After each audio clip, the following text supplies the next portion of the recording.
Now I'm just going to show you how to do a JBL oxygen test. I am often shocked doing oxygen tests because a fish tank's really easy to look at and go, oh, it's got lots of bubbles, the water's moving around, the oxygen's great. But there are a whole lot of factors that affect oxygen. One is how much oxygen gets into your room. Are your windows shut all the time? Do you have like a gas heater or something? Might jack up your CO2 levels. There's a whole bunch of things that affect oxygen. Making sure you've got good surface agitation on the tank is good. Photosynthesis in general tends to help. And making sure your lids are not too tight fitting. So there's a whole bunch of things that can affect your oxygen level. But your fish are really wanting oxygen saturation. So this test really needs to be done at the tank. You can't like do this test at the shop or something because you've really got to take the water out of the tank at the time. So this, and you sink it down underneath the water and you pull it out so it's completely full. Then what you're going to do is get oxygen test 1 and put in 6 drops. So I get this, I open it up.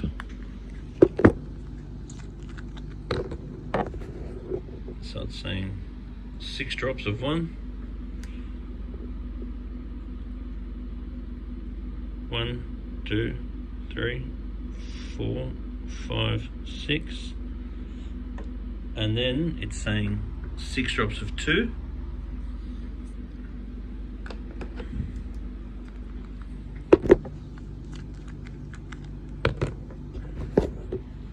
So 6 drops of 2.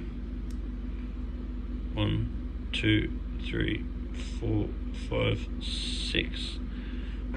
Then next it's saying we put the lid on and give it a shaky.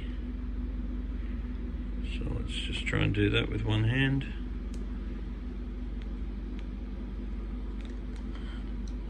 Like that. So now we're just going to give it a bit of a shaky. So you really try not to get a little bubble in there. It's better if that doesn't. So just practice it. Make sure that you can do it effectively.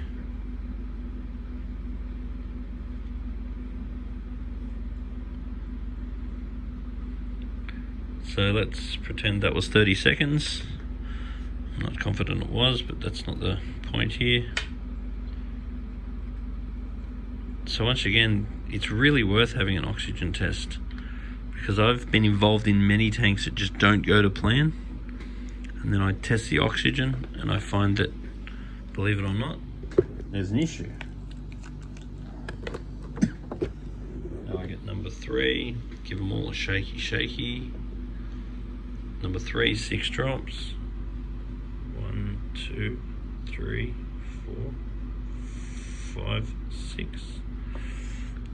And I put the lid on that. You want to do it all nice and flat so you don't get an air bubble in it.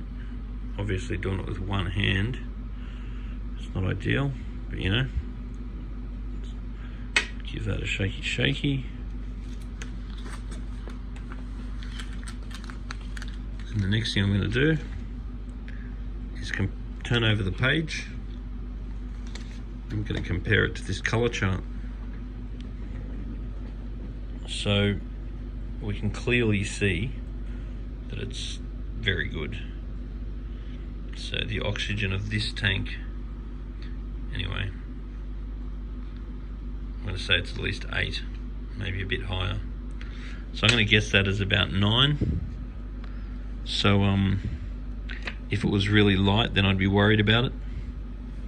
I want to put more oxygen in my tank, make sure my skimmer's working properly.